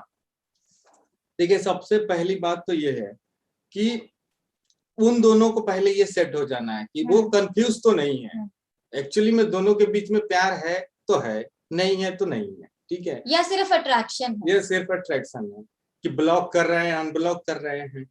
जब वो अपना, चूंकि आप उनसे कनेक्टेड है, तो आप पहले ये कि तुम दोनों कंफ्यूज तो नहीं हो, पहले तुम दोनों का है ना जीना मरना साथ, तो ये पहले हो जाए क्लियर। उसके बाद क्या ना, पेरेंट्स को मनाना आसान काम है भाई। पेरेंट्स तो अपने बच्चों की खुशी ही ढूंढते हैं। ठीक है, ये गलत बात है। लोग कहते हैं ना कि अरे हमारे पेरेंट्स, अगर ये अभी तो यही नहीं समझ पा रहे, इनको ये नहीं समझ में आ रहा है कि क्यों, क्या हो रहा है उनके बीच। ये समझ जाएंगे, पेरेंट्स समझ जाएंगे। आप देखो, बाप कभी बेटे को नहीं छोड़ेगा, बेटा कभी माँ से अलग नहीं होगा, बेटी कभी माँ से अलग नहीं होगी, ये नहीं होता। हम गलत सोचते हैं। ये उनके पेरेंट्स मान जाएंगे, मैं आपको बता रहा हूँ। एक बार ये क्लियर हो जाए दोनों के बीच में तो वो मान जाएंगे। ठीक, अब इसका आंसर सिंपल मैं कहता हूं, पहले वो पहला पॉइंट वो दोनों क्लियर हो जाए, जिसकी वजह से हुआ झगड़ा तो हो गया ना, बात खत्म। अगर झगड़ा हो गया तो पुरानी बातों के लिए दोबारा जो झगड़ा होना चाहिए ना, उस बात को लेकर नहीं, नए बात को लेकर होना चाहिए। हर बार तुम झगड़ा करो लेकिन नए इशू पे करो, पुराने इशू पे मत करो, ठीक है? तो उसको भूल जाओ और वो दोनों आपस में बैठ के कहें कि चलो फिर से झगड़ा करते हैं, नया इशू होगा, वो इशू नहीं होगा, ठीक है? तो जगह झगड़ा ही खत्म हो जाएगा पहली बार, ठीक है? उसी इशू को ना दोहराएं। और दूसरी चीज, पेरेंट्स को जब आप पूरे कन्विक्शन के साथ कहोगे कि यही है तो यही है, ठीक है, कहेंगे भाई ये तो फिर यही है, ठीक है, ये करना पड़ेगा उनको। ये मेरा अनुभव है। अच्छा, बत्रा जी ने पूछा था कंपैशन क्या है। देखिए, कंपैशन जो है ना, यही हमारा एकदम रियल स्वभाव है, यही रियल स्वभाव है। अब इसको जो है ना थोड़ा बड़ा कहते हैं कि ध्यान से हमें अपने जीवन में लाना पड़ता है। जैसे हमारे पेरेंट्स, इन्होंने कहा जैसे हमारे पेरेंट्स होते हैं, वहां पे बोलते रहते हैं, अनावश्यक कारणों से चिल्लाते रहते हैं, हम हो जाते हैं इरिटेट, ठीक है, और उनको बोल देते हैं बुरा भला। यहाँ पे आपका कंपैशन, यहाँ पे जो काम आता है ना, जो आप कहते हो रहने दो इनका, इनको इतना ही ज्ञान है, क्या करोगे, ऐसे ही बोलेंगे। और उनके एग्रेसिव बातों का आप मुस्कुराते हुए जवाब दे देते हो, आप देते होगे, आप अपने बच्चों के साथ या किसी के साथ भी, जब बच्चे भी आपको कुछ ना कुछ बोल देते होंगे, ऐसा इरिटेट करते हो, तब बच्चा है यार, छोड़, ये समझ जाएगा, सुधर जाएगा, कोई बात नहीं। यही कंपैशन है। ज्ञान से किसी चीज को मुस्कुराते हुए, परेशानी को, बुराई को, हेटर्ड को मुस्कुराते हुए ज्ञान से जब आप हैंडल करते हो ना, जो वो कला है, वही कंपैशन है। वो कला कंपैशन से ही आती है ना। अब किसी को देख के और दया के मारे रोने लगना, ठीक है, ये भी कंपैशन है, बट वहां पे ज्ञान थोड़ा सा कम जाता है। अब किसी को देख के खूब रोने लगे हम, वो भी कंपैशन है, लेकिन वो फ्रूटफुल कम होता है। तो मेरे हिसाब से जो है ना, ज्ञान से चीजों को समझना, मुस्कुराते हुए हैंडल करना, किन चीजों को, ये घृणा, द्वेष, राग, जो भी है। और ज्ञान आता है ध्यान से, है ना। कंपैशन भी उसी से आता है। हाँ। हम लोगों में, अच्छा, हम सब में कंपैशन है ना। किसी ने आ जाता है ना अचानक, पर देखते करते, अरे इसकी लाइफ में सुदर्शन क्रिया नहीं यार, इसकी जिंदगी चल कैसे रही है, ठीक है, वो भाव कहाँ से आया है, कंपैशन से। हमारे लिए कोई दरवाजा बंद कर देता है, ठीक है, हम चले आते हैं, कोई खोल देता है, भाव कहाँ से आता है, कंपैशन से। अरे नहीं नहीं, ठीक है, बंद कर दिया ना, ये इसको करवा देंगे, ये सही है। समझ रहे हैं मेरी बात? देखिए, मैं बहुत ज्यादा नॉलेजेबल नहीं हूँ, बत्रा जी हो गए, चाहे अजय जी होंगे, मतलब आप हमारी बातों से संतुष्ट हो भी सकते हैं, नहीं भी हो सकते हैं, आपके बच्चे जैसे ही हम लोग हैं। और कभी कभी तो ऐसा होता है ना, हम जो समझाने जाते हैं ना, तो जो हमसे बड़े एज वाले लोग होते हैं, वो हमें समझा पहले ही पता होता है। तो चूंकि उनका अनुभव है ना, उन्होंने जिंदगी को जिया है, उस हम तो कोर्स सिखा रहे हैं, मिल रहे हैं, ठीक है, हमारा भी अनुभव है, लेकिन कोई ना कुछ करते हुए भी अगर उम्र पार कर देता है, तो उम्र के हर दौर में उससे कुछ ना कुछ सीखने को मिलता है। तो हम लोग सीखते ही रहते हैं पूरी लाइफ, बोलते भी हैं, तो पार्टिसिपेंट चाहे बड़े बड़े जो अनुभवी लोग आते बोलते भी हैं कि नहीं बेटा ऐसे नहीं होता, इसमें ऐसे भी होता है। तो सही बात है, होता है, मानना पड़ता है। तो यही कंपैशन है, ये हमारा नेचुरल स्वभाव है। किसी से लड़ाई हो जाती है, कोई हमारी बुराई करता है, मुस्कुरा के हम निकाल देते हैं, यही कंपैशन। हमें नहीं लगता चलो ठीक है, बढ़िया है, हो गया, चलो। तो बत्रा जी, मेरी तरफ से तो मतलब ये छोटा सा एक्सप्लेनेशन है। ये आपने आपने आपकी तरफ से बोल दिया। आप इतना छोटे उम्र में, आप इसमें बड़े छोटे का बात नहीं होता है। ध्यान भी ऐसा नहीं होता है, किससे भी अपने को सीखने का और एक्सेप्टेंस लेवल होना चाहिए। वो छोटे बोल रहे हैं मैं क्या इतना सीखा है, ऐसा भी नहीं होना चाहिए। बड़े से हो छोटे से हो, सीखने से मतलब है। अब जैसे बोल रहे हैं ना, हर दिन हम नए नए सीखते हैं।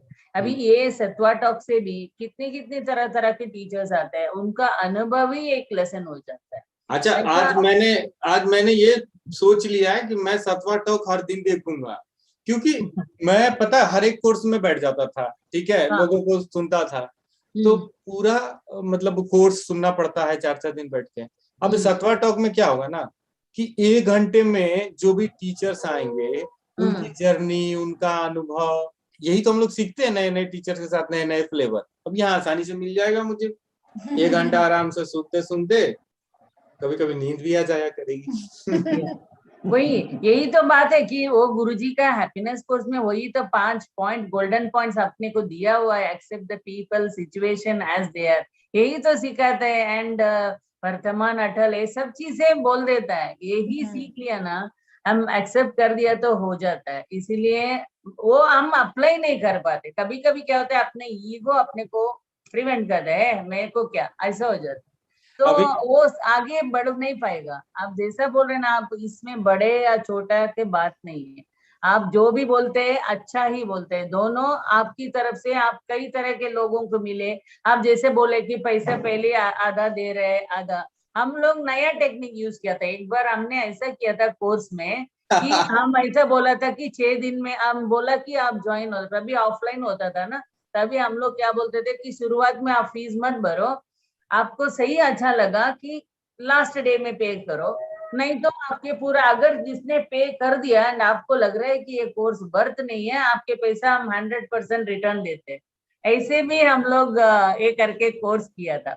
बट कोई तो अभी तक तो कोई वापस नहीं लिया, सब लोगों को अच्छा ही लगा। कोई नहीं लेता। नहीं, ये तो हर एक का टेक्निक बोल रहे हैं। आपने जैसा बोला 50-50, कभी कभी ऐसे भी हो जाता है, जिसको हम पे करके जो लगाते हैं ना, उनको उसका कोर्स का कीमत मालूम नहीं पड़ता है, वो आगे जाता नहीं है।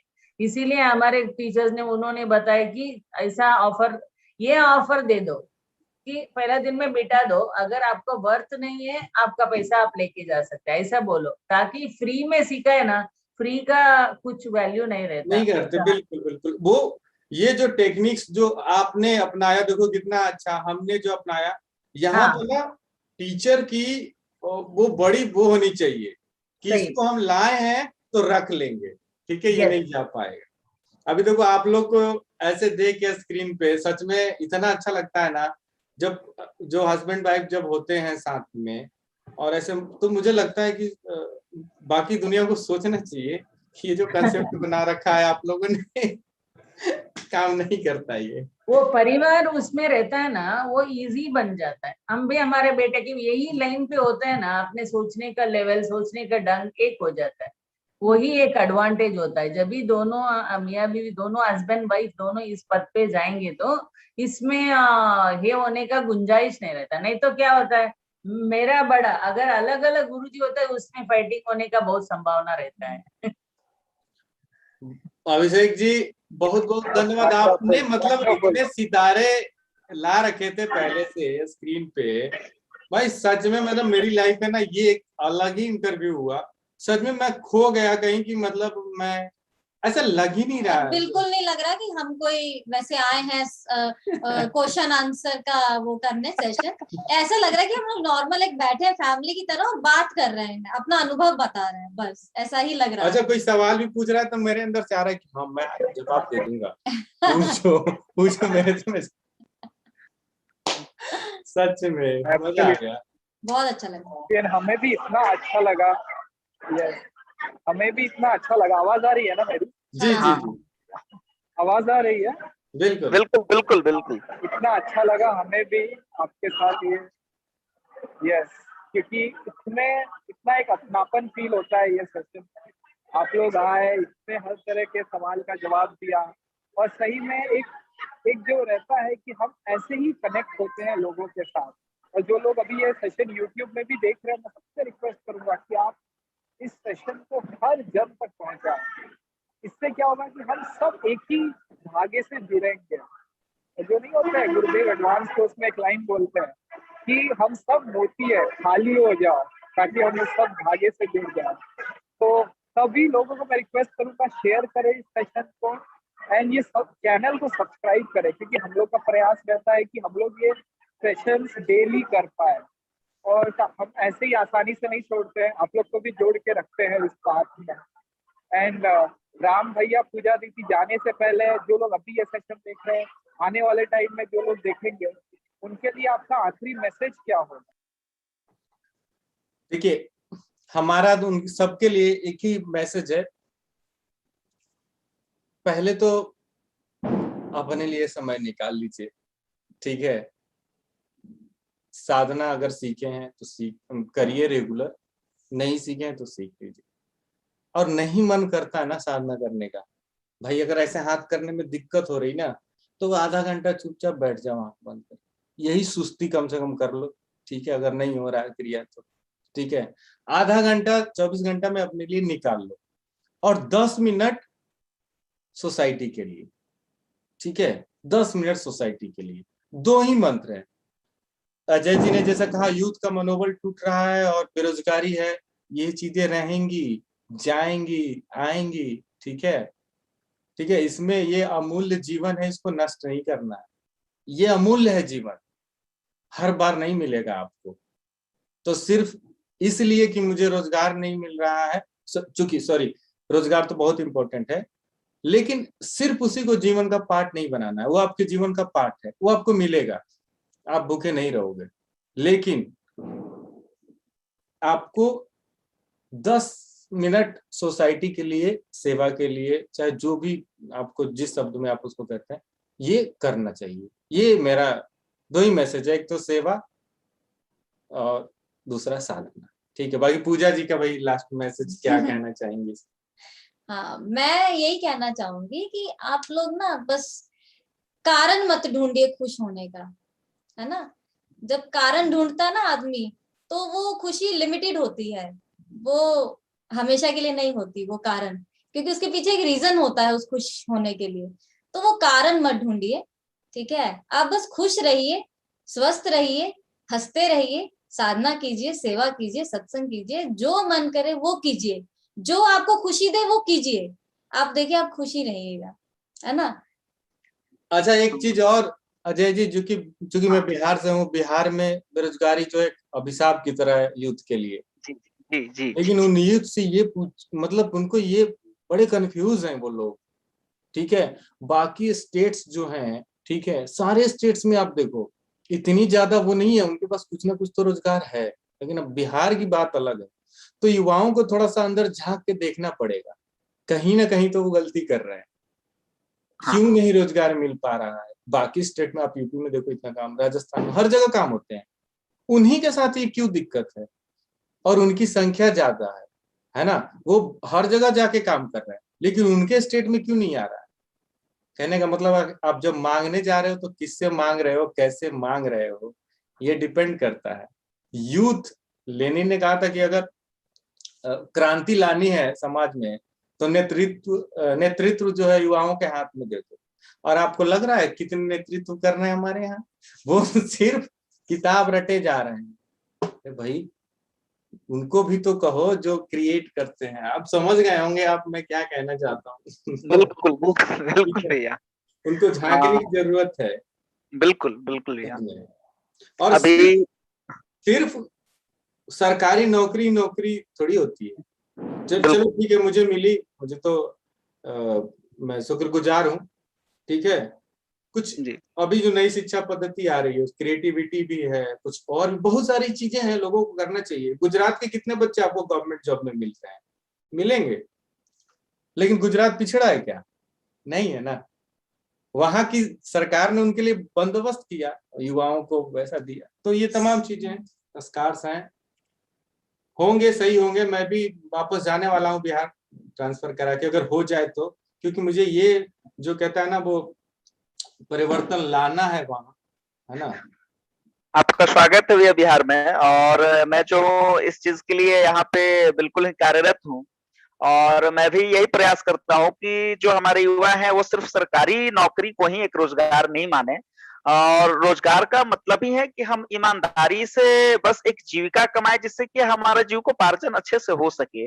और रोजगार का मतलब ऐसा कहीं नहीं है कि सरकारी नौकरी होना चाहिए। तो मैं इस कॉन्सेप्ट को डेवलप कर रहा हूँ लोगों में कि वो जो है बिजनेस के प्रति या फिर और भी प्राइवेट सेक्टर्स है, बहुत जगह है, रिसर्च है, वहां पे जाएं, ये चीज करें और अपना करियर बनाए। कोई जरूरी नहीं कि हम सरकारी नौकरी में ही करें तभी हम रोजगार हैं। तो इस तरीके का जो कॉन्सेप्ट बना हुआ है लोगों के बीच में, यहाँ तक कि हमारे अभिभावक लोग जो हैं एक प्राइवेट सेक्टर में नौकरी करने वाले को बड़े हीन दृष्टि से देखते हैं और उन्हें लगता है कि जैसे कि सरकारी नौकरी ही नौकरी है। बेटी नहीं देना चाहता तो उनको। ये चीज मैं धीरे धीरे, हाँ, कोई बेटी नहीं देना चाहता है। तो इस तरीके से ये चीज पे मैं बहुत सारा इंटरव्यू भी मैं दे चुका हूँ बहुत सारे चैनलों पे, और मैं लोगों के बीच में जा जाकर ऐसा एक मनोधारणा जो बना हुआ है इसको मैं तोड़ने का काम कर रहा हूँ कि देखो भाई, रोजगार ऐसा नहीं है जो आप सोच रहे हो कि बस सरकार ने दे दिया तो वही नौकरी है, उसके अलावा बाकी कोई नौकरी ही नहीं है। तो मैं काम कर रहा हूँ इस चीज पे और मैं बहुत बढ़िया काम कर रहे हैं अजय जी। ये तो this is part of my dream जो आप कर रहे हो। और गुरुजी के आशीर्वाद से इंडियन जुडिशरी में मैं हूँ पोस्टेड, तो वहां पे काउंसलिंग करने का मुझे मौका मिलता है। लोग शादी वादी करके आते हैं, टूटते हैं, डिवोर्स होते हैं, तो मैं यहाँ से आप लोगों का अनुभव लेकर मैं उन लोगों को जोड़ने का काम करता हूँ। तो मेरी ये कोशिश होती है कि मेरे पास जो भी केसेज आए उसमें एक भी डिवोर्स ना हो। वंडरफुल वंडरफुल, शाबाश, अच्छा लगा। यस, तो आप लोगों से एक ये अनुरोध करता हूँ कि ये अनुरोध है मेरा कि अभी मैंने जिस बंदे के लिए ये क्वेश्चंस पूछा था, आप लोग कृपया करके उसको सब लोग मिलके ब्लेस करें कि भाई उन लोगों का भी सब सेटल हो जाए, सब ठीक हो जाए। 100% ठीक तो मैं होगा। सबसे ये रिक्वेस्ट करता हूँ 100% ठीक होगा, आप निश्चिंत रहिए। अगर ऐसी कुछ बात रहे तो एक आध बार आप और पर्सनली कांटेक्ट कर लीजिएगा। पूजा है, हम है, कॉल कर लीजिए। आज तक रिकॉर्ड है कि हम इन्वॉल्व हो जाएं और केस बिगड़ जाए, ऐसा हो ही नहीं सकता। तो मुझे जैसा कि आपकी बात से भी लग रहा है भैया कि आप लोग मतलब एक माने यूथ है, स्वीटेस्ट कपल है, और मतलब हमारे ये जो बिहार का जो क्वेश्चन था, मैंने जो मैंने मूल जो 2 सवाल पूछे थे, तो मुझे लगता है कि आप दोनों जो है बेस्ट उसको सॉल्व कर सकते हैं। वंडरफुल वंडरफुल, इतना अच्छा बहुत मजा आया आज के जी, सेशन में, मतलब इतना मजा आया, मैं क्या मैं बोलूं, मुझे आज तो रियलाइज ही नहीं हो रहा है कि मैं सेशन में बैठा हूँ। मैं काफी एंजॉय किया आज। Wonderful wonderful. And yes yes, Ram भैया। हाँ, हेमलता जी कुछ कहना चाह रही थी, उन्होंने अनम्यूट किया था खुद को। हेमलता, हाँ, जय गुरुदेव। जय गुरुदेव। जय गुरुदेव। जय गुरुदेव, आपका नंबर दे दीजिए। नंबर अभिषेक जी कैसे चैट पे दे दूं? अभिषेक भैया डिस्क्रिप्शन में डाल दूंगा, ये YouTube के डिस्क्रिप्शन में। हाँ, अभिषेक जी आप एक बार चैट में आप वहां से ले सकते हैं। और मैं, मेरी आवाज आ रही है? हाँ आ रही है। तो मैं ये नंबर डिस्क्रिप्शन में डाल दूंगा। यस, एंड डाल दिया इतना मैं। अच्छा लगा राम भैया, पूजा दीदी, आपके साथ मिल के बातें करके इतना सबका मन खुश हो गया। मेरी इस सेशन के बाद हम लोग सब ज्यादा कुछ मुस्कुराने लगेंगे, खुशी और बढ़ गई है। And thank you so much आपका आने के लिए और हमें एक नई ऊर्जा देने के लिए। बहुत ऐसा ऐसा ऐसा लग ही नहीं रहा है कि हम पहली बार मिल रहे हैं, सच में है ना? ऐसा लग ही नहीं रहा कि हम पहली बार मिले, ऐसा लग रहा है कि जानते हैं, दोस्त हैं और एक गेट टुगेदर हुआ है ना? सुधा स्वामी जी, हेमलता जी, क्योंकि आप लोग स्क्रीन पे तो देख पा रहे हैं, बाकी लोग भी जो भी है, आप लोग का हमेशा बिहार में स्वागत है। नंबर मेरा उस पे है, कभी भी कहीं भी आप लोग दिल्ली आइए, नोएडा में। हाँ, ठीक है, आप सब आइए, वो सब बंदोबस्त हो जाता है, भले ही कुछ भी हो, अब जरूर मिलिए। बड़ा अच्छा लगा आज इस मैं तो हमेशा आते रहता हूँ भैया, आप आइए। हाँ ये बिल्कुल बिल्कुल। थैंक यू सो मच भैया। Thank you.